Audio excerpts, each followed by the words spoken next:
Boom. What is good? What's happening? Everyone. Welcome to What are another you doing edition. right now? I'm singing, Adelia. I'm singing. I'm having fun. Because today's a fun episode. Today's a great episode. Today we invited someone phenomenal. Someone that's one of our favorite people. Well, one of your favorite people. I still have the jury out on her. Oh, come on, Ferris. Okay, fine. I'll say it. She's one of my favorite people. She's a wonderful person. She's amazing. Today we're going to be talking, guys. Without further ado, you know this is the wait. Before I introduce, let me introduce y'all, man. My name is Ferris Muthana, and welcome to another edition of the Open Table, episode 3. Welcome to our weekly dinner party where you're invited to have dinner conversations with us. You could be eating your food right now. Earlier today, I had a phenomenal rice and pasta and cooked chicken. It was tremendous. With a glass of lemonade. Always a glass of lemonade. Nice. Yeah, always a glass of lemonade. I don't do that soda no more, Adelia. I don't do soda. I try not to. Yeah, I try not to either. But I've said her name more than once, and I'll keep saying her name over and over again. I am with my right-hand person and my left-hand person. My person. Adelia Chamberlain. Adelia, how are you? I'm doing good, Ferris. How are you? I'm doing phenomenal. And I'm going to be twice as better when we get our guest up on here. Because this person is a jet setter. Frequent flyer. In a good way. Not like the bad way like Julia Roberts in Runaway Bride. Like in the good way. Where she flies like to other countries and has fun. Mm-hmm. We're going to talk to her about her traveling escapades. As well as living in the magical world. Okay, I know it's called Middle Earth, but like, what's the human part of Middle Earth? What do you mean? What's the human part of Middle Earth? Like you know, like it's the Shire got the Shire got the hobbits. Shire has the hobbits. And like, where's Aragorn and the humans from? Gondor. Gondor. She lives in the magical world of Gondor. Unless she wants to be a hobbit, I don't know. But I'm gonna go with her as a human. Guys, the preamble is done. It's finished. Let me introduce you to our guest this week at our dinner party. It's the one, the only. It's Kiwi Jess, everyone. Jess, how are you? Hello, I'm good. Hello. I'm honored to be here. Everyone wants to be invited to the table. So, you know, being invited to the table is such a huge deal. So I'm glad to be here for it. Well, we're happy that you're here. We're happy that you're to here. see you guys. This is something I was looking forward to all week. I was like, I can't wait. Well, Jess, without further ado, welcome. Thank you. I hope you're ready for a tantalizing conversation. Always with you. Because you know how we do. Yeah. You know, we laugh, we cry.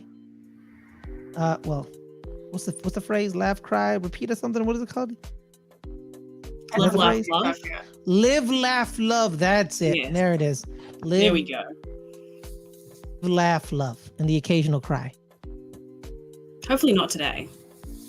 No, hopefully not. No crying needed on the show today. Like, I'm trying to think, are there any cry-worthy stories I have? Probably not. Have we lost Ferris? We lost Ferris. I'm back. Nope, he's back. Okay. I'm back. He's trying to be dramatic. Without further ado, Kiwi Jess, like I said, she lives in the magical world of Middle Earth. I do. New Zealand. We talked about New Zealand actually 2 weeks ago, Adelia. I know. In the sense that the FIFA Women's World Cup is there, and it's still going.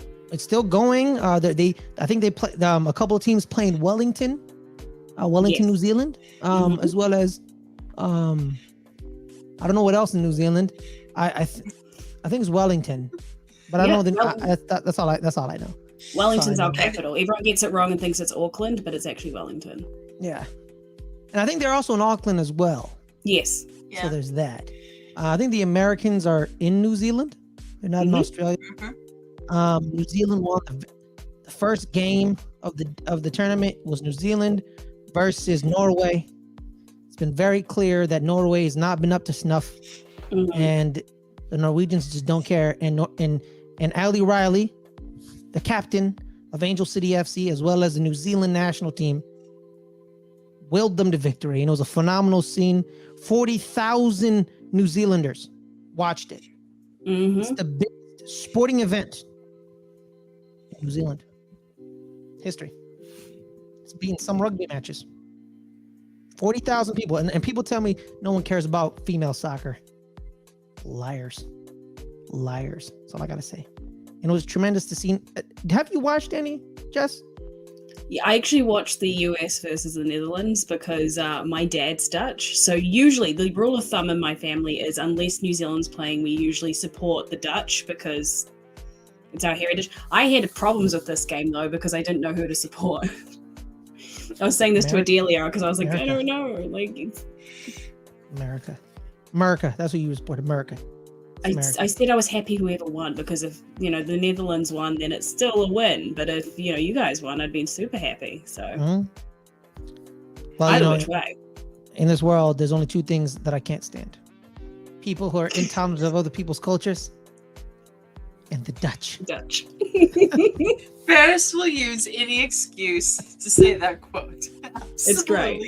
It's great. And then you know what happens all the time, Adelia? The Dutch always ruin my day. They ruined it. They ruined it with the men's national team when they beat they took us to school, and then with the women they fought us to a draw.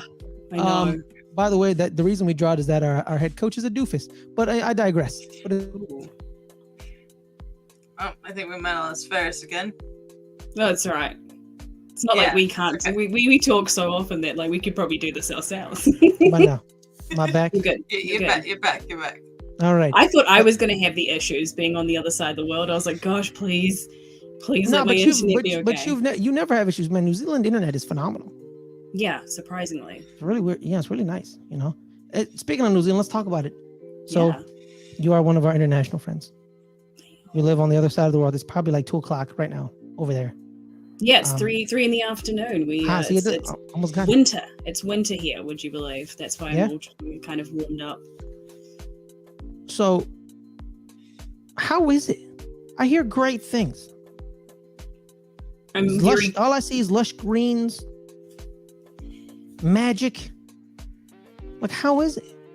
It's beautiful. It is one of those places I'm really proud to say that I am from New Zealand. Whenever I travel and people are like, where are you from? I'm like, New Zealand. And everyone always says like, I know someone who went there and they loved it, or like, I really want to go there. And it always makes me really happy and proud when someone says, I want to go there. Like most of the people that I meet, especially in like this community, that's like, I want to go there one day. And my response is always like, if you do, let me know and I will give you tips or show you around. It is beautiful. It's one of those places where you can, go about an hour any which way and you find either the beach or snow or forest or just the most incredible landscapes, waterfalls, everything you could really want. It's the reason why I think everyone wants to film here because you don't have to go far to find something that looks filmable. Nice. Yeah, it looks absolutely gorgeous on film. Like I fell in love with it watching the Lord of the Rings, obviously. Mm-hmm. That's why everybody refers to New Zealand as Middle Earth now, and it's just so phenomenal vistas in those movies, and it's crazy to think that they're actually real.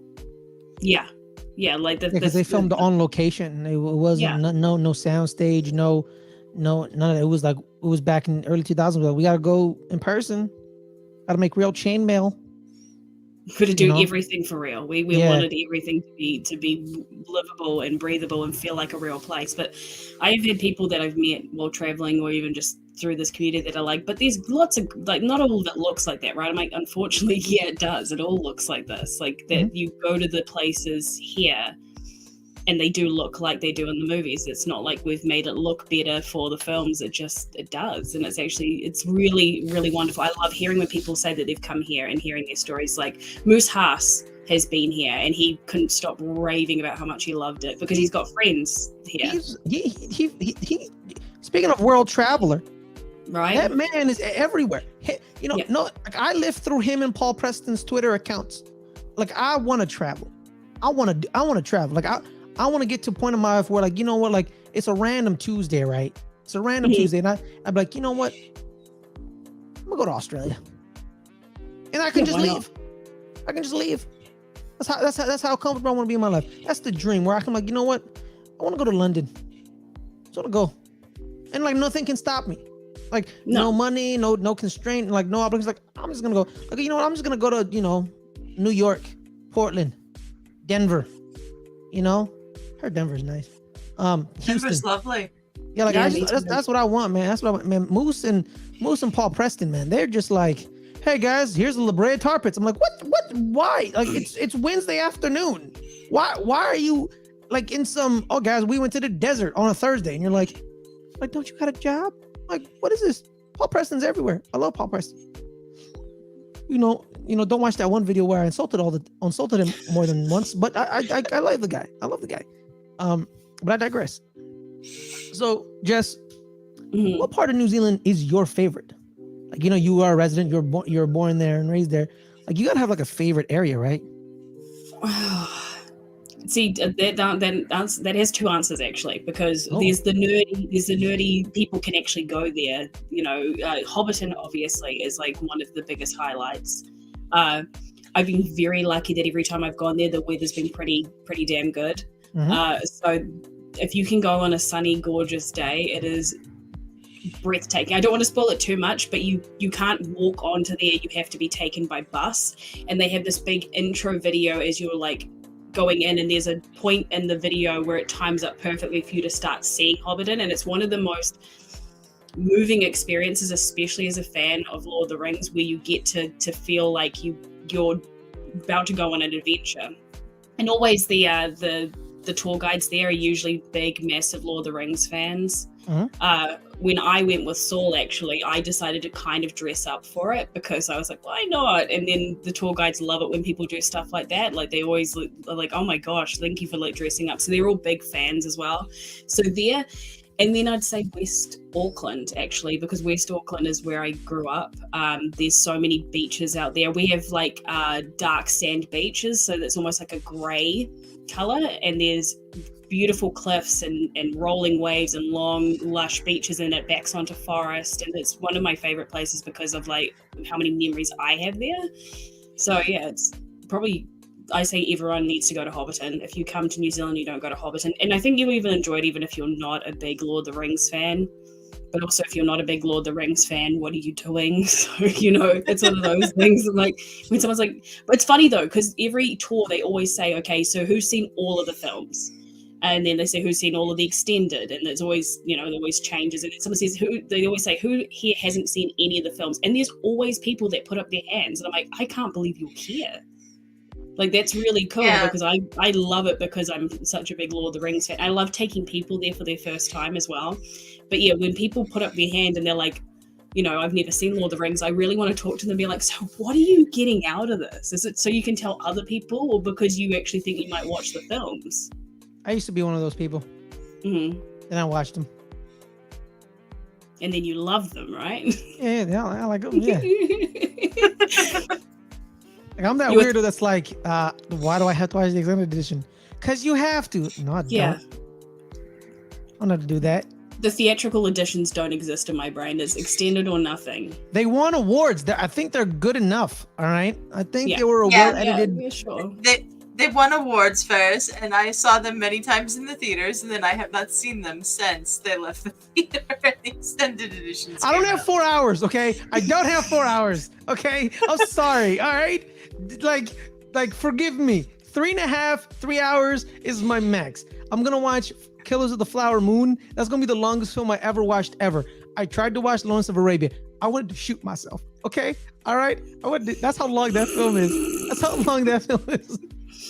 And I just hate Lawrence of Arabia. Like the guy, the dude. Okay. Yeah. This film was like saying like, hey, look at this nice chap in World War I. I was like, I don't think y'all read a history book, but sure, bro. All right. But it is what it is. It's like the Greatest Showman debate all over again. He's a horrible person. But no, I love the extended. Extendeds or nothing. I do it every year. Every year at New Year's. Wonderful thing. Editions. Alan Smithy, Brett McKenzie, Flight of the Conchords, sat next to me at the movies once. It was totally rad. I've gotten drunk with Taika Waititi and Jermaine Clement. Speaking of That is Wellington how- Paranormal, Yeah. is my favorite New Zealand TV show. Well, it's the only one I've ever watched, but it's fantastic.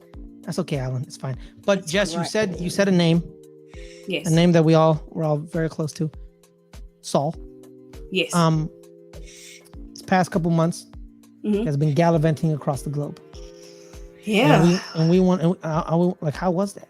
How was going from going from Australia, Bali, Thailand, like how was going to like different countries? Did you go there before him, or did you like, so it was the first time in those countries?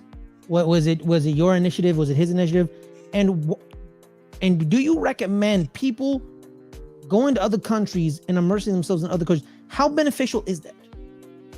Hugely, absolutely hugely. Like, okay, so I wanted to travel most of my adult life, and I always was super sensible, and I was like, no, get a job, buy a house, do the sensible thing. And then I always felt this yearning to travel that I finally decided, I'm like, oh, you know what, I'm gonna finally do it. And then Saul and I, as probably most of you have recognized, he started a relationship, and he came over here and he lived with me, and I was always like, I want to travel. And so I kind of said to him, if I went traveling, would you want to come with me? You know, why not?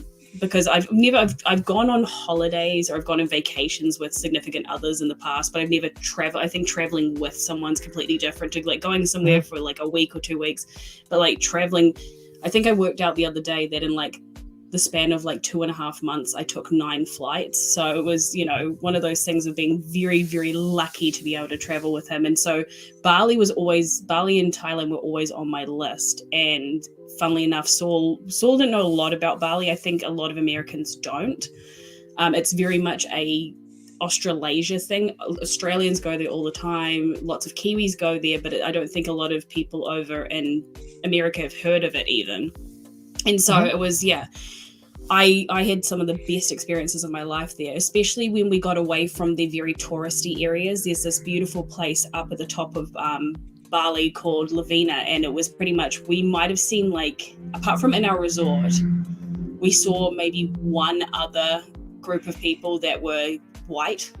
Like, all we saw were locals, and we had dinner at places where they couldn't speak very good English, and we had to just point to things on the menu. And it's one of these places where it's beautiful, but you have to understand that, like, it is a third world country. So we even felt a little bit uncomfortable because tipping, in my country we don't do tipping, so I had to get used to that. So learning how to tip and finding out that these people, you know, make $200 a month that's a decent wage in their country is like insane to me. Absolutely insane. And these people, so whenever we were going out, we're always tipping really well, and these people are so grateful for the money. So grateful. Even when we got for dinner, I remember we were on like the waterfront just looking out at the sunset, and we had, you know, 2 mains, 2 entrees and drinks, and it was less than $10, and that's 10 New Zealand dollars, so probably about $7.50 US. And we felt so uncomfortable paying that little for food that we gave them extra money, because we're like, I was like, I feel really uncomfortable with this being the way things are. But you meet people and you get to hear their experiences. And I mean, Bali's full of Australians, so if you really want to hang out with a bunch of Australians, go there. It's the best place to find them. Saul's not a big drinker. I think a lot of people who know Saul know that about him. And we were sitting at a bar next to Aussies, and Aussies are famous for being big drinkers. And we were talking to these guys that were sat next to us, and of course they say, "Oh, can we get you a drink?" And both Saul and I were like, no, we're not. We were drinking like Coke Zeros. And he got up to go get more food because we're at sort of like a buffet style. And the guy leans over to me, he's like, can he have a drink? And I'm like, oh, I don't think you understand. I'm not stopping him. If he wants to do that, it's not a controlling girlfriend. It's not a controlling girlfriend thing, I swear. I was like, if he wanted to drink, he'd absolutely drink. And he went, oh, I'll just order him a whiskey. What does he drink? And I'm like, I couldn't actually tell you. I mean, I do know what he drinks if he really feels like drinking, but I just lie. I'm like, oh, I couldn't tell you, he never drinks. And then Saul came back and sat down, and this drunk Australian was like looking, he's like, I can't believe you guys are drinking Coke. And he looks at it, he's like, it doesn't even have sugar in it. What are you guys doing? And Saul couldn't get over the fact that they were just so baffled, because it's such a big culture for them is drinking. And it's not me, you know, slagging them off or anything, but it is just such a big part of their culture that the immediate follow-up question to you saying, I don't drink, is people are like, oh, well, why not? Whereas I think, so in the whole time we traveled for 2.5 months, I had a single beer on the beach in Bali when it was sunset, just to be able to say, I had a beer on the beach in Bali, you know? We actually have photos, right, Adelia? Yeah. Yeah, we have some photos. Some photos. Bali has some of the best sunsets I've ever seen in my life. It's, yeah. Look at that. Look at that. Oh, so what they've got is these beach bars, and they're literally just wooden shacks that they set up on the beach, and they chuck out these bean bags, and you can just go sit there, and then for like $2 you can have a beer, and they have live music, and it's just unreal. The only thing is you have to get used to saying no to people over and over and over again, because people are always trying to sell you something, like get you to sit down and have food, or buy a drink. So no, it was gorgeous though. We would always, sounds like my family. Every night we'd walk down to the beach every night to watch the sunset. It was one of those weird things that would almost time our day around it. We're like, okay, well, we'll go for a walk closer to town, but we'll make sure we're back at the beach to go watch the sunset. It was this weird thing that we timed our days towards. Nice. Any other photos? That's our place in Lavina. That was your villa, right? Yes, this is right on the water. So Lavina doesn't have a lot of beach, but this is where we could swim with the dolphins, which we got to do. Oh, nice. Fun fact about dolphins. They love to hunt people. Yes, they do. They're very friendly with people. They didn't do it with us, but yeah, so those are all the bean bags that they put on the beach, and then you can sit there and have drinks brought to you. People want to come up and give you massages. Like you can sit. It's like a restaurant. So they've got a restaurant usually built into hotels and whatnot, and you order on the beach, and then they bring it out to you, and you can just watch the sunset, and they've got music playing, and then like you've got people that will come around and offer like to massage you or braid your hair. Like you can pretty much sit on the beach and do nothing, and it just be catered for like a whole day if you really wanted to. That sounds amazing. It's incredible. Yeah. It's very hard to. So these are all the sunsets look like this every night. Night. And so you see, some places have plastic chairs, but they're all just these little beach, bars that are set up. It's wonderful. Wonderful. What else did you do getting up in there? Like, you guys going deeper into the wilderness? Yep. I know there's a story about a monkey. Like, what was going on? So the picture that's up at the moment is where we were in Lavina, which is the very north of Bali. Mm-hmm. And they have rice fields. So one of their biggest exports is rice. And it's incredible how many rice fields there are. But this was one of the most amazing tours we did. We got driven up from our hotel. That was in Thailand, but in Bali we got taken from our hotel up into pretty much the wilderness, and we had this guide that took us around, and he was just picking fruit off trees and giving us all these different fruits. And then we went to a rock slide, like a natural rock slide, where we could pretty much do water sliding for as long as we wanted, and then we could do jumping off cliffs into water holes, and then we saw the most amazing waterfalls. So they've got waterfalls, they've got beaches. Monkey Forest was wild. I'm going to say to anyone that ever makes it to Bali, don't keep anything on you that you don't want snatched. These monkeys know how to unzip bags. They know how to steal sunglasses. They know how to steal phones. They will do it because that means that they get a reward, because what happens if you get anything stolen off you, they barter with, like, the people who work there barter with the monkeys with food to get things back. Oh, that picture's the natural slide. So you sit down on little inner tubes of tires, and you get to go down like the most amazing water slide ever. And there was no one else there. We had the whole tour to ourselves. So it wasn't like you were fighting with like 20, 30 other people to have a go. We could go up and down as many times as we wanted. It was nice. Incredible. It was an incredible. Unlimited water slide. Yes. And that's the top of the jungle where you're looking out, and there's these big grand waterfalls.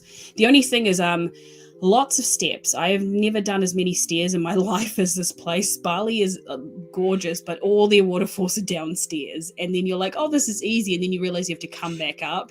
I almost died, I swear to God, coming back from these ones, because I think as we're like halfway down, the guide's like, oh yeah, this is 320 steps. I was like, I'm sorry, what?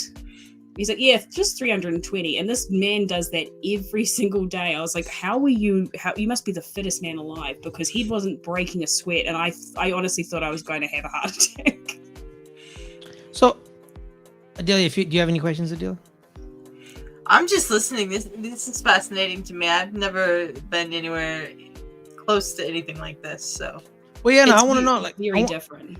I want to know about, like how being one with nature and going to a place that's not really that industrialized, kind of, instead of seeing skyscrapers and concrete and the so-called concrete jungle in an area like where it's kind of like open and spacious and luscious land, and like you connecting with the land and going into the woods. Like, I believe, like, we have to protect the earth, like we do. Like, we can industrialize, but to an extent, you know what I mean? We need to keep some natural beauty around us, and I feel like New Zealand does that very well, where like there are some industrial cities, Auckland, Wellington, those cities. Yeah, you want to go to a city, go to a city.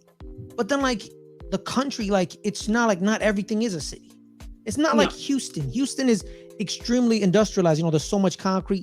I hear a lot of, like, there's so many highways. You miss an exit on a highway, you're screwed. You're late. Because like everything's concretely connected.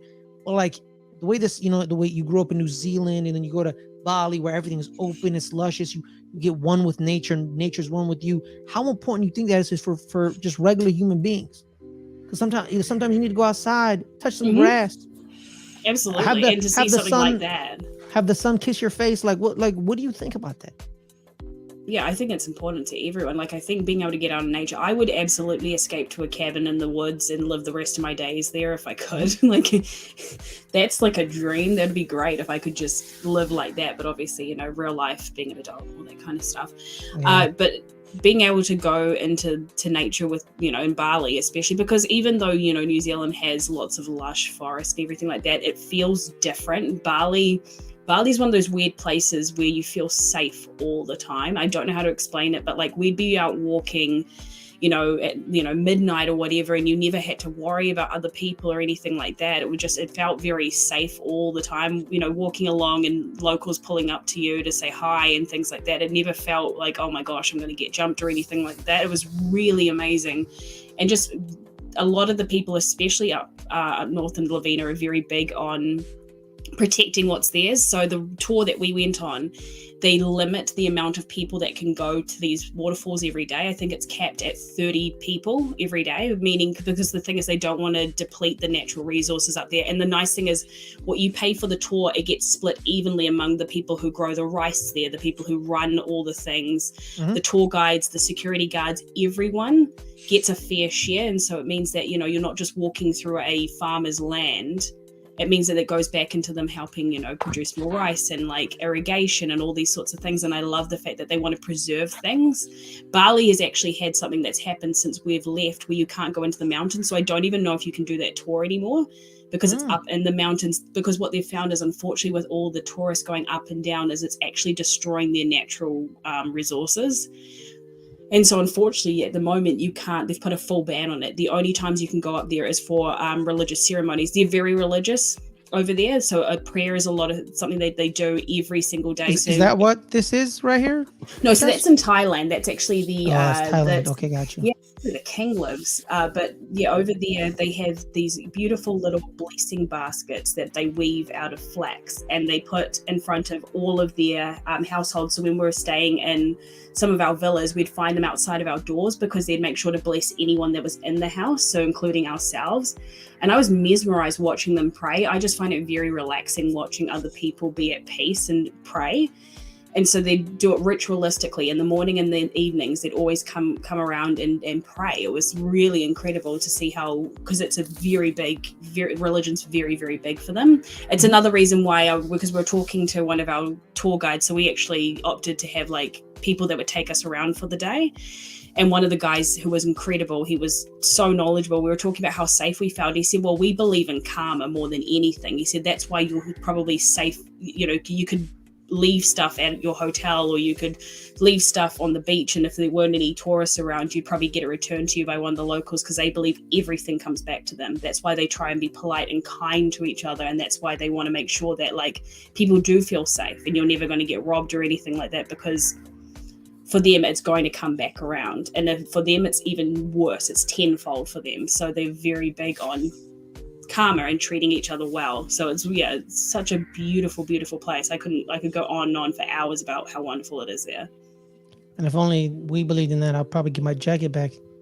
Did someone jack your jacket? Yeah, fell off my bag as I was leaving. I don't know where it is. Was this from your most recent trip? Literally happened to me 2 days ago. Oh no. Oh no, Ferris. Yeah, it was the jacket I told you, Adelia. Oh, the Arsenal jacket. Yeah.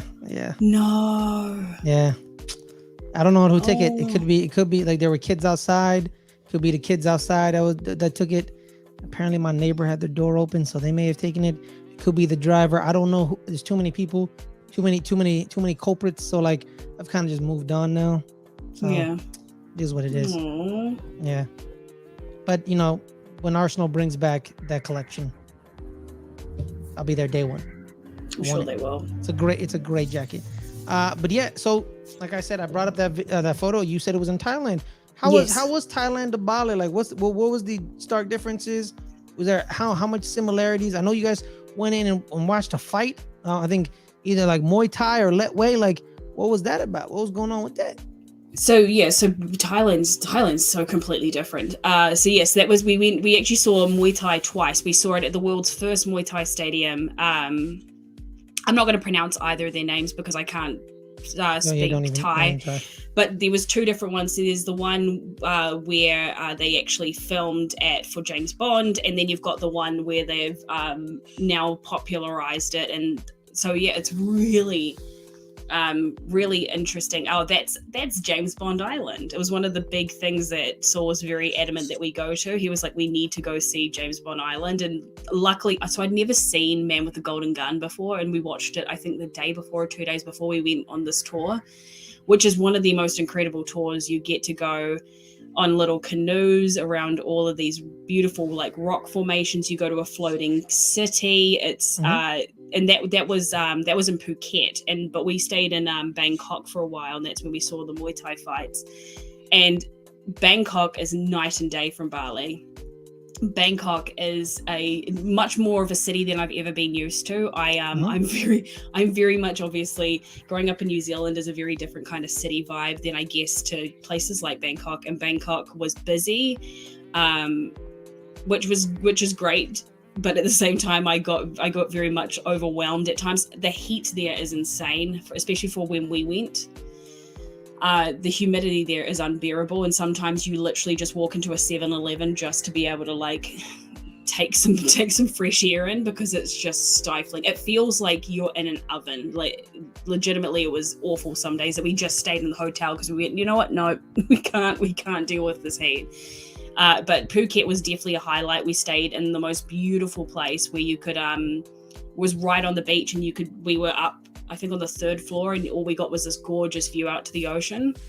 So yeah, we were very, very lucky for the places that we stayed. Bali is one of the cheapest places I've ever been to, but Thailand was also very cheap. So this is one of the interesting markets. So they have this market where a train runs through it every couple of hours. And so they've got all these stalls that are on the railway tracks, and then they know when the schedule's happening, and they pull all of their stalls in, and then a train comes past, and then they just bring everything back out. It's one of the weirdest things.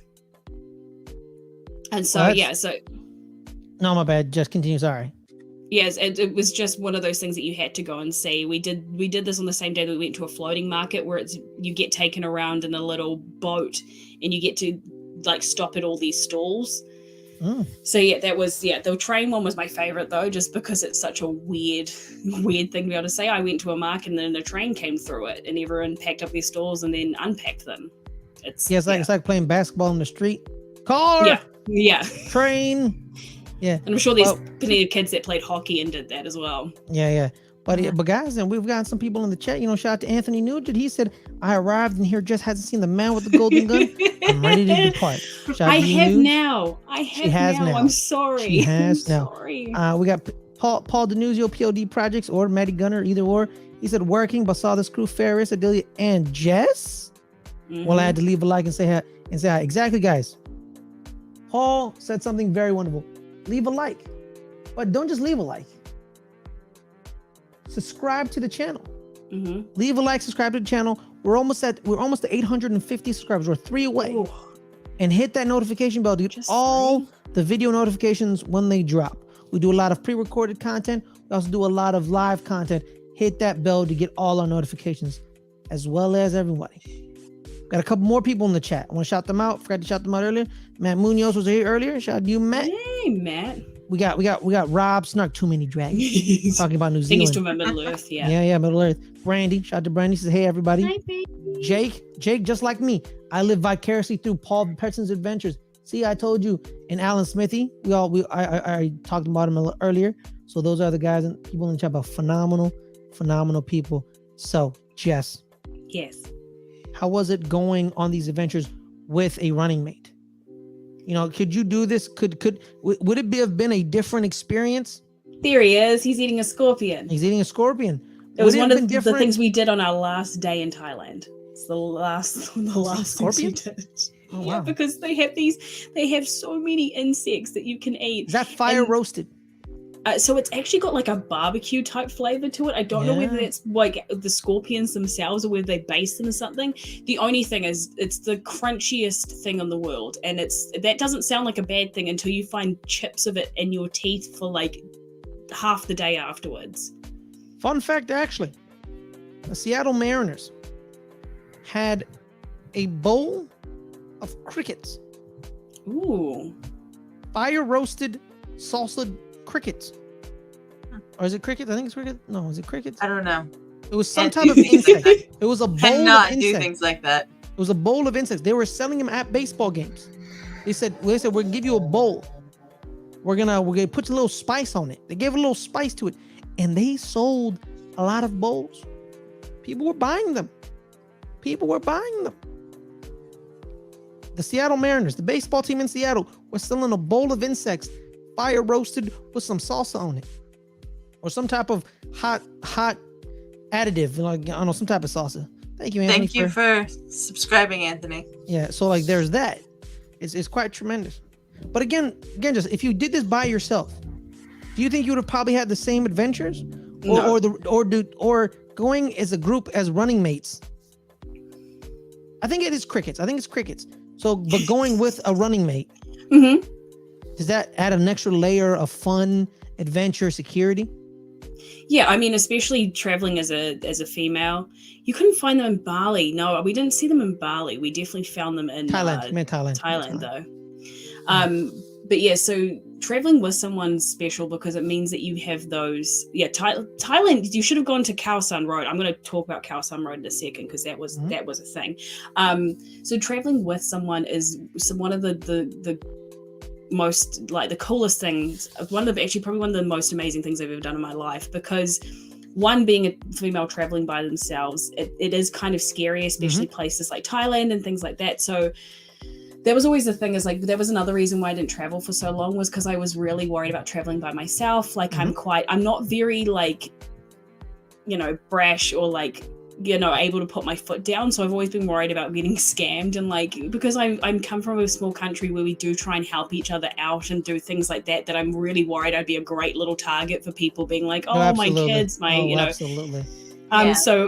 So I've always worried about that, and having Saul, someone who's, he's a New Yorker, so he knows how to handle himself and those sorts of things, was really nice, because he was able to say no for me on a few occasions, but also having that to share with someone and being able to be like, we got to do this together.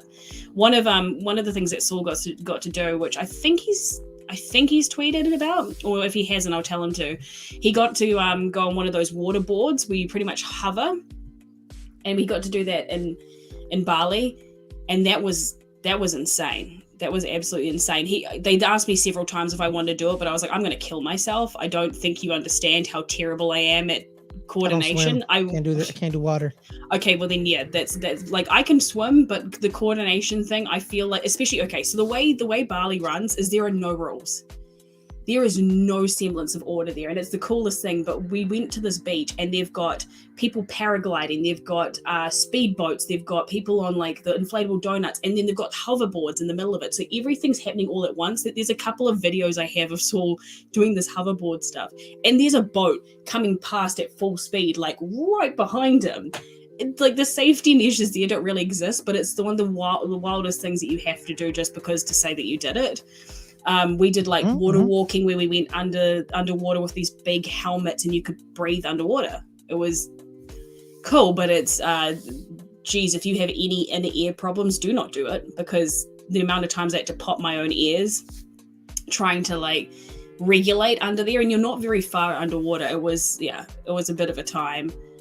So no, that was one of the coolest things, being able to actually travel with someone and having someone to share those experiences with. It's really special. It's something that I'll never forget, no matter like what happens to me in life. It's going to be one of those cool things that I can say I went traveling with someone and we got to like, you know, decide experiences together and do all the things that we wanted to do. Khao San Road in Thailand, I'm going to say this for anyone that's thinking to go to Thailand, is one of the most overwhelming experiences I've ever had. So we were originally going to stay on Khao San Road. And we're, funnily enough, because one of the place where we stayed, they actually emailed me saying, we're really sorry, we've actually had a booking error. We're going to have to put you in our sister hotel, which is like, they weren't kidding. They said it's like a 3-minute walk around the corner. And I said to Saul, I was like, oh shit, they've got this booking error. It means we're going to have to be around the corner. He's like, well, we can always like ask them if after a few days if we can move back. And I was like, yeah, sure. So the night we arrived in Thailand, we got to Khao San Road at about 11 p.m. This place has the loudest music you've ever heard, and there is just crowds of people. And the problem is all the bars are playing different music, so you're hearing like 6 different songs at the same time. You've got people all around you, and it is the most suffocating thing. People are doing nitrous oxide, like they blow them up into balloons, and people are huffing gas. Oh yeah, right yeah, outside. I know about that. Yeah. That's big in the small cities in America and the Midwest. Yeah, Thailand's also legal for weed, so people are smoking weed. Sorry, it's just I'm not saying you guys all do. Not just I was gonna say you're not wrong though. You're not wrong. It was shocking because like, okay, like you ever heard of Adelia's meth story? See, why do you frame it like that? No, she doesn't. There was a meth. Let's just clarify Ferris's wording there. I did not ever, have not ever, and will never do meth. Yes. But there was a meth lab here in town, and they were trying to figure out how they were going to sell their meth in town. So they just put up a sign that said meth and had the phone number, and so the cops saw it and called and made an arrangement to go buy some meth, and then busted the meth. Just like that. Just like that. Just like that. Just like that. Yeah, so, but not very intelligent people. But to your nitrous oxide drug story, you were in Thailand. People were doing drugs. Continue. Sorry. Yeah, well, because it's so jarring. Because here people do it, but people don't do it in front of businesses outside of bars. You know, like because we call them whippies over here because you use them now, like whipped cream cans, and so like I know the sound it makes, and so when we're walking down Khao San Road, you hear this.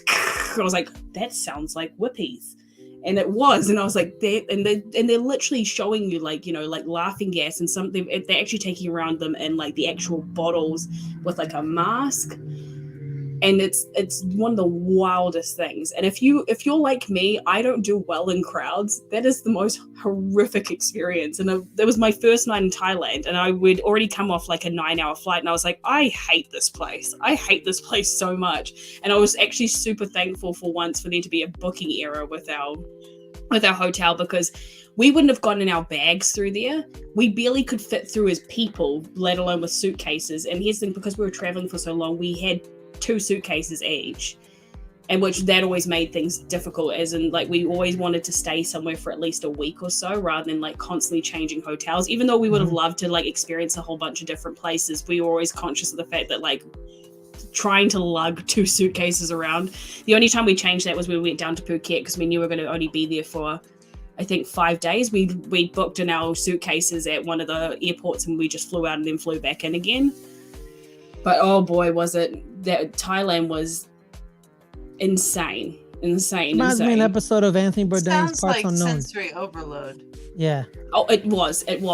Like, I was like, am I having a panic attack? Because I literally, all I did was hold on to Saul's hand and he had to guide me through because I just shut down. I just got all very like.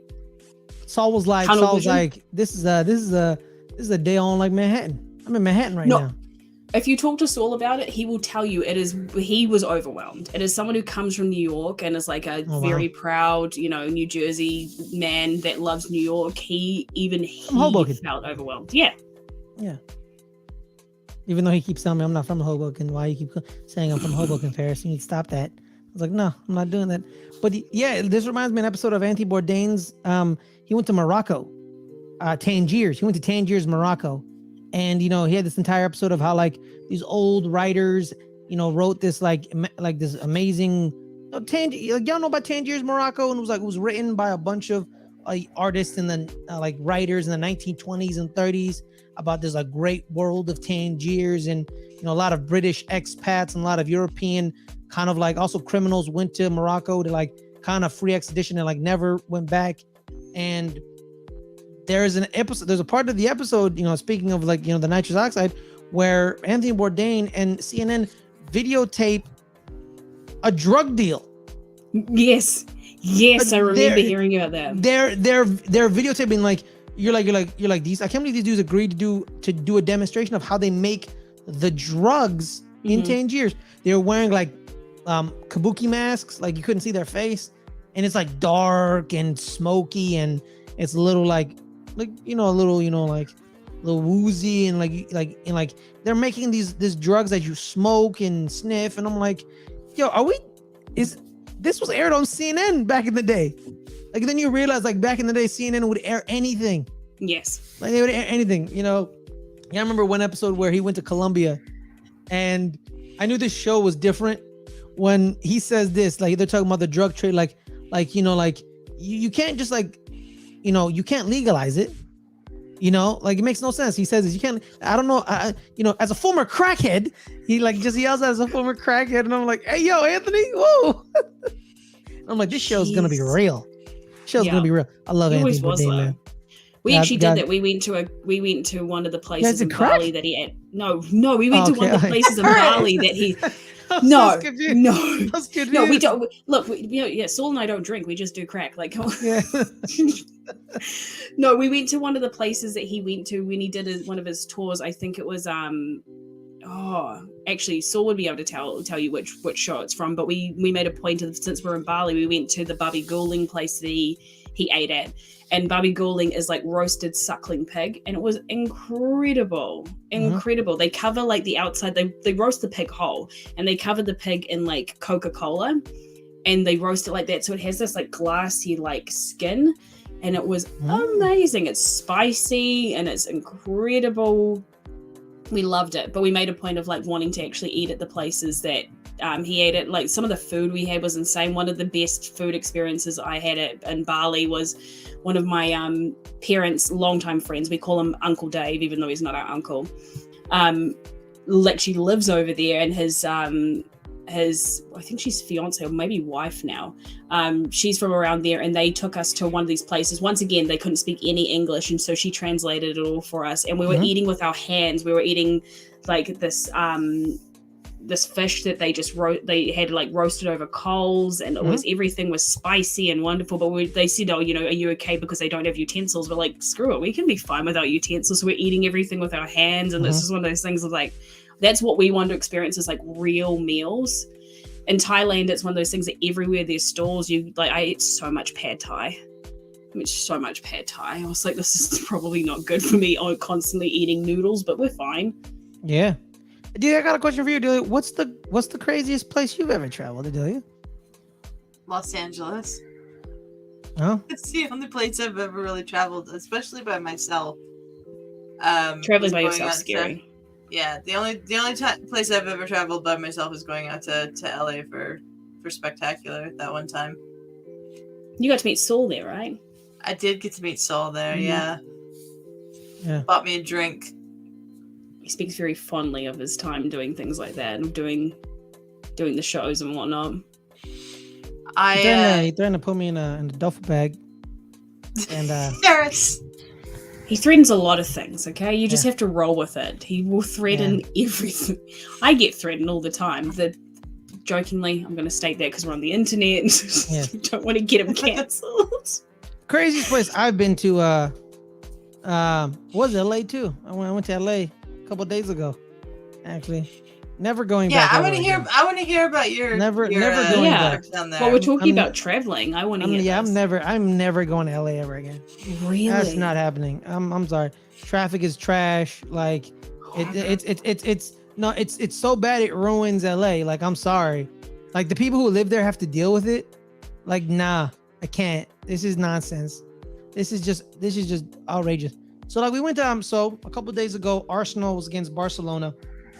They were playing at SoFi Stadium, which is in Inglewood, California, right? It was a preseason friendly between world soccer powers.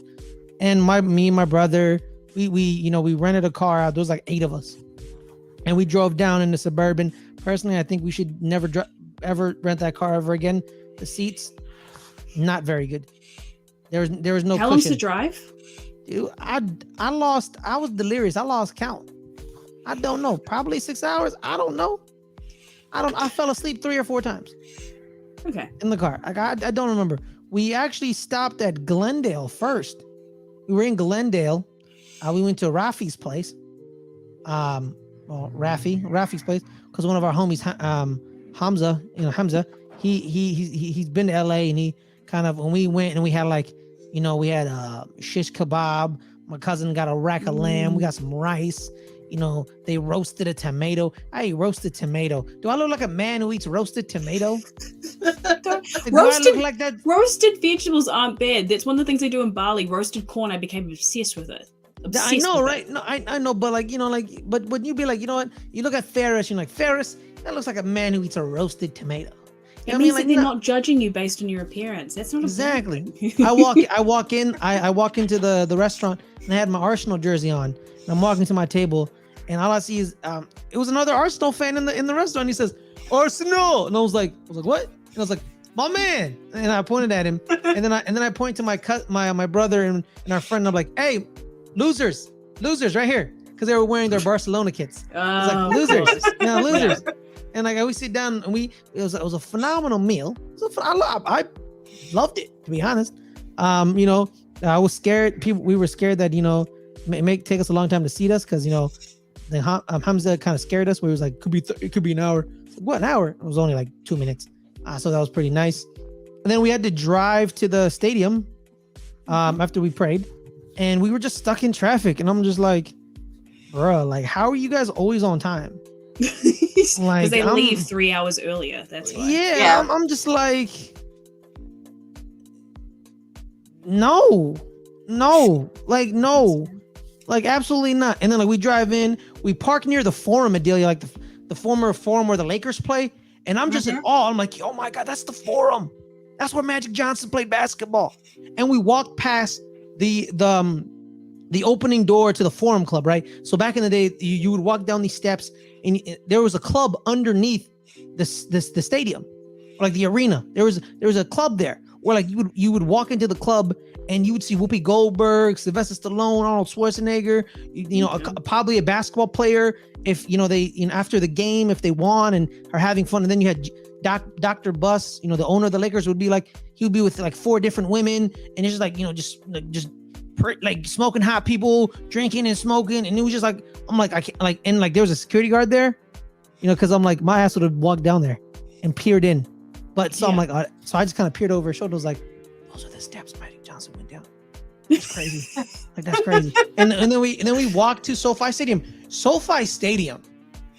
I have heard it's quite incredible. Oh my God. It's it was a damn good stadium. It's a damn good stadium. Arsenal legends were there. I just missed them by a bit. They were giving kids haircuts, and they were doing meet and greets, and I was like, oh damn, we just missed him. So like, yeah, so we had to wait. Is he our cousin, or is he our friend? I don't know. Yeah, Arabs just call each other all cousin. So I'll say my cousin, I guess, even though I don't think that's right. His dumbass didn't listen to me. He was trying to bring his bag in. It's like backpack No, with his no. camera. I'm like, hey, stupid, put the bag away. I'm Put the foreign, bag and even away. I know that. I told him 3 times, and he didn't listen. So he had to go check the bag in at the bag check, and we had to like wait for him. Thank God the game was delayed by 30 minutes because Arsenal didn't like the pitch, you know, because we only play on pristine pitches. You know what I mean? 'Cause that's what we roll. That's not true. Shut up, Adelia. Yeah, but so like so we go to our seats first. We actually went up a level, not knowing we should have went down a level. So then we went back down a level. So we walked around the stadium. We're like, yo, where are our seats, dog? Like, where are the stairs? And then we find an elevator. And then we go down. The security guard was pretty nice. He's an LAFC fan. I should have asked him about Denny Bouanga instead of Lionel Messi. I'm so sorry. We would have had a better connection because he was like, yeah, Messi, cool. I was like, oh my bad, I'm sorry, dog. So we go down. We so sorry. And then so we go down and we to our seats. You know, I'm like in my row. I'm the only Arsenal fan in my row. Ooh. Like that's me. But there's 2 Arsenal fans in front of me. Like, but in the section, you know, like so like my all my family. Family, sure. Yeah. You know, so they're all standing. They're all on my right. All of them are on my right, and they're 2 of them love soccer. Well, I mean, they like soccer. They're probably it's whatever. And then the others are all Barcelona fans. You know, like 4 of them are. Mm-hmm. And Barcelona scored first. They jump up in the air, and I'm like, man, that's some bullshit, man. And then we score, and I'm the only one standing up, and I'm like, damn. Just like my life, by myself, all over again. And I'm just like, let's go! That's a goal! That's a goal! And then, they scored again off of some BS. The ball bounced off of Martin Odegaard's chest, and then it dribbled past Aaron Ramsdale because he overplayed on the left side. He should have stayed in the middle. Always stay in the middle, and then you can jump left or right. So then it dribbled in, and then like my brother points at me and says, "What?" And I was like. You watch out, bro. And we're watching the game, and then we tied up 4-4, because we're awesome. We're the mighty Arsenal. We tied up, of course. It was not a preseason friendly, guys. It was not a preseason friendly. It was a preseason friendly. It was, but it wasn't. Like by definition, it was called a preseason friendly, but they were not friendly. No, they were not. There were some hard challenges in that game. There was one time where some guy threw himself at one of the Arsenal players and tried to like take him out, and then there was another time where it was an aerial duel where the Arsenal player hits the ball, but as the process of hitting him, he hits the Barcelona player, and then the ball goes. And then one of the Arsenal players, Kai Havertz, is like running with the ball, and then the Barcelona player just like chops his leg out from underneath him and like hurts him. But then Kai Havertz then scores the equalizer. And then we score another goal. Was Leandro Trossard scored another goal, and then Leandro Trossard scored another goal. So we were up 4-2. And then I'm talking shit. I'm like, hey yo, Mo, hey, you see this? You see this? 4, and I shove the 4 in his face. He's like, dude, what's up with that? Like, and then we want to get up and try to avoid traffic. Because traffic, LA, trash, just garbage. And we wanted to leave early. But like the game was towards the end of it, because then Barcelona scores a 3rd goal. It's 4-3, and everyone was like, "Oh!" And like everyone, then all my Barcelona family wanted to stay because they thought they were gonna tie it up. Yeah. And then guess what happens? We score a 5th one, baby, and we win 5-3. Shout out to Fabio Vieira, love you, dog. And it was amazing. And I'm jumping up and down. Like we hijinks. Oh my bad. Hey, what's up, dog? Hey, stop interrupting my story. What's wrong with you? And then we're all standing up. We're already out of our seats. We're in the like standing area in front of the seats, and I'm jumping for joy. I'm like, let's go! And all my friends are like, man. So then I was like, yeah! And I'm just like, I'm just like, I was happy. They were playing the Angel, which is our anthem. Shout out to you, Lewis Dunford. They were playing it before the game and after the game. And then my homie Hamza, who knows LA, and I was like, hey Hamza, hey, 5. I got 5. And I'm shoving it in his face. And then everyone's mad. Everyone's like leaving. and we get stuck in the parking lot for 30 minutes, and it ruined my night. Here you go. Yeah, like come on, dude. The traffic was out. It was insane. The traffic in LA is bad. It's insane. Like I didn't see LA. I was only there for a day, and I saw LA through a car. You know, we got out. We had some food, but I didn't see LA because we weren't in LA. We were in Glendale. Then we went to Inglewood. You know, I didn't go to LA. I didn't go to Burbank or any of the like LA County. Like I didn't like. We went to eat in Glendale, prayed, and we went to Inglewood, watched the game. It was going to the game was awesome. It was the first time I ever watched my football team live. And thank God they won. Thank the Lord, because like I went and I watched the Seattle Kraken for the first time in San Jose. We won. I watched the Arsenal for the first time ever. We won. I hope when I see the New York Giants play for the first time this coming up Thursday during football season, I hope we win, because the only team that I've watched out of my teams in person that have lost the first time I've ever watched them, well, two of them are the New York Knicks and the New York Yankees. They both lost. First time ever watching, they both lost, but the other ones have all won. So I really hope I see another victory. You know, it was quite tremendous.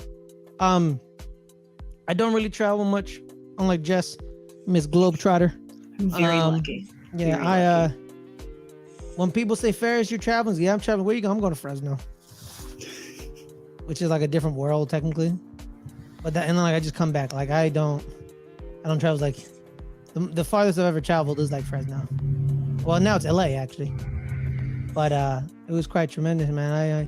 I enjoyed watching and learning, and people are. The traffic, man. The traffic is insane. It just keeps going. I'm sorry, dog. I'm sorry. Like the traffic is insane, bro. Like I get the traffic in New York. Like the traffic in New York, people are like, oh, it's insane too. It's like, nah, yeah, also too, man. But they got the subway too. Mm-hmm. You can take the subway. Every like if you want to go, there's probably a subway stop. You know. Yes. I don't know if the subway's gonna be on. Yeah, I don't know if the subway's gonna be on time, but it's there.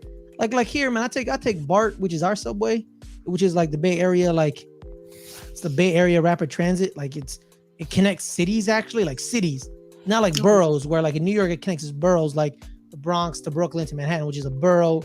You know, like it's its own little city, but but like it is what it is.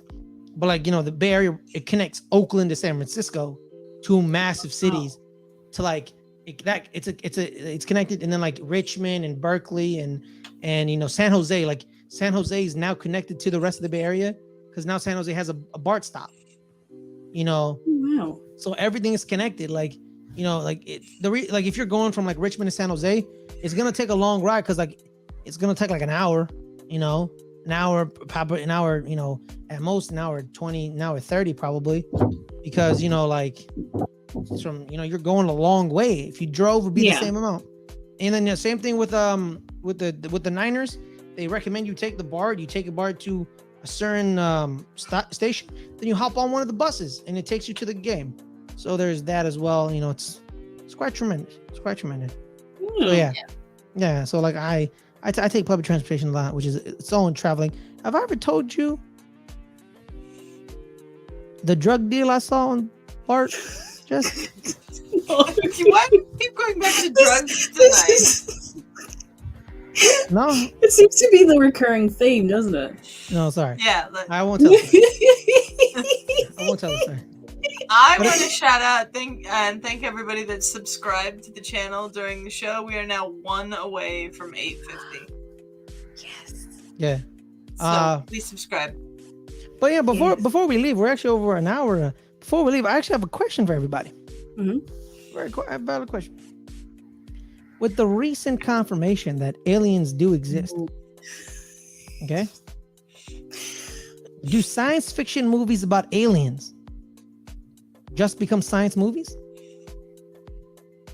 No. Because we don't have enough info on what aliens are for it to be enough for it to be fact now. But the concept of aliens. the concept of aliens is fact now because of the confirmation. But what they look like, we don't know yet. So, but is just aliens being real? It's not. It's no longer fiction. Just the image of it is fiction, but the actual alien existence is not. But space movies are science fiction, even though we can go to space. So, yeah. But so would you? So if you watch the movie First Man by Damien Chazelle, Ryan Gosling, shout out to you, Ryan Gosling. That's my Ken. Is that a science fiction movie or is that just a science movie? Because there's no fiction in it. It's about Neil Armstrong in space. There is fiction in it, though, Ferris. What's that fiction? Is not an exact. Every single word of that movie was said truth kind of movie, so therefore it's dramatized, which makes it historical fiction. But is every biopic now fiction? Yes. In that respect. Just because it's dramatization. Okay. It's a dramatization. Mm-hmm. Yeah. It's taking real events and making a fictionalized version of it. Because you can know that, like a public speech, you can know what was said, but you can't know what was said in a conversation between two people. You might know the conversation happened, but there's always a fictional element to a biopic for sure. Like One Night in Miami, you don't know what those four men talked about in that hotel room. Exactly. It's the same thing of like true crime shows when they show like recreations. They always have to say it's a dramatization because even if all the facts are correct, it's still technically a piece of fiction. That dramatization of it is of them recreating whatever happened during him. Okay. Also, good thing Saul isn't here because this would be another hour-long conversation. He's very big on the UFOs thing now. Yeah. That's what got me. That's what got me a little tripped up. I'm like, hey, yo. It's weird. But I digress. Guys, thank you guys so much for joining us today. We've gotten down to the end of the road, Boys to Men style. It's a wonderful song. It's a fabulous song. They're one of the greatest groups of all time. I think the only group to ever have 3 hits that hit number 1 and were at least number 1 for 14 weeks. Ooh. Yeah, they own the longest running song of all time at 16 weeks. One Sweet Day with Mariah Carey. And I think The End of the Road was 14 weeks. And I think I'll Make Love to You was 14 weeks. Oh. Yeah. And I think It's So Hard to Say Goodbye was like 12 weeks. It's because they're so damn talented. That's why. Yeah. I know they're awesome. Shout out to you, Boys to Men. Shout out to my guys, Nathan Morris, Juane Morris, Sean Stockman, and Michael McRae. Michael McRae's the guy with the deep voice. Yes. Yeah. He has sickle cell anemia, so no. He has MS, so he doesn't really travel no more. So he retired from the group. But Sean and Juane and Nate where they travel. By the way, fun fact about them: they sang "Beauty School Dropout" and the live reenactment of Grease. Oh, yes, they did. They absolutely did. Of course. And you want to know who was Frenchie in that? Carly Rae Jepsen. That's right. And Vanessa Hudgens was Rizzo. And you want to know who the waitress was in that scene with Carly Rae Jepsen? The woman who originally played Frenchie, right? Damn right, Jess. Good job. That's what it is. Damn right. She pays attention when I talk. She pays attention. Thank you. Appreciate you. But on that note, everyone, thank you guys for paying attention to us this evening. Jess, where can people find you? You can find me there at I tweet sometimes. Other way. Is it not that way? Other way. No, Use your other hand. Use your other hand. No. Point that way. Yeah, that way. Yeah. There we go. You can find me there. I tweet occasionally, or else you can find me lurking on the internet. I don't make content that much anymore. I need to get back into it. But yeah, otherwise find me tweeting there. I do have a TikTok, and I'm not sure what my name is on TikTok, but if you stumble across me, feel free to follow me. But otherwise, that's where you can find me. Mm-hmm. Before I introduce Adelia or reintroduce Adelia, I want to point out one more thing. I watched the movie Steve Jobs on the way back home last night. Mm-hmm. That movie is great. Yes. That movie's great. And you know, like, it wasn't like, you know, like, it was just acting. Mhm. It was just actors acting. Like, and I'm talking about like everybody. I'm talking about Jeff Daniels, Seth Rogen, Michael Fassbender, the guy who plays Andy Hertzfeld, Kate Winslet, the Chris Ann, the girl plays Chris Ann, who then made Lisa. Like all three actresses who played Lisa, tremendous. It was just Danny Boyle and Aaron Sorkin saying, you know what, guys, we're gonna make a movie where people just act. Yes. People are just gonna act. That's it. It was amazing. And you know what, that Michael Fassbender, He's very good. very good. So good, Matt. Very so good. good. You know what? You know, he should be lucky. He's married to Alicia Vikander too, the Danish girl. Shout out to you, Yeah. Oscar winner, the Danish girl. But you know, now let's throw it to the Nebraska girl, or the Colorado girl. Yes. I was gonna say, don't call me a Nebraska girl. Colorado I girl. just You live know, here. one of three great Colorado national treasures. You know, the only people who are up to her level are Sophia Smith and Lindsay Horan. All right, Adelia, where can people find you? That's the statement, Ferris. I'm not Damn quite right. sure about. I stand by that statement. Yeah, okay. You can find me on Twitter at Adelia Chambo. I don't really, or X, whatever the hell it's called now. I don't really tweet all that much. That isn't just promo stuff for LGR or Passion Fruit, where I work over at with Video Drew and Nerd Chronic. So subscribe to the Passion Fruit YouTube channel, subscribe to this YouTube channel, and on this YouTube channel, dropped a little earlier today, me, Brandy, and Star reviewed the Barbie movie. We kind of got crashed in by Justin at the end. He had some I'm surprised questions this for us. episode didn't get crashed by Justin. I've been waiting for it. I was like, is he going to find us? Not happening. But check that out because that was a lot of fun. And Ferris, where can the people find you? Guys, every Friday, 3 o'clock on our sports channel, Let's Get Ready Network, the highlights. Good Friends, Better Rivals. Today we had an episode where Caleb was live from Oxnard, California, which is where the Dallas Cowboys are having training camp. So tomorrow he'll be at training camp. You know, if he's allowed to take some video, do it. If he's not, do it secretly. And then, yeah, well, why not? Why not?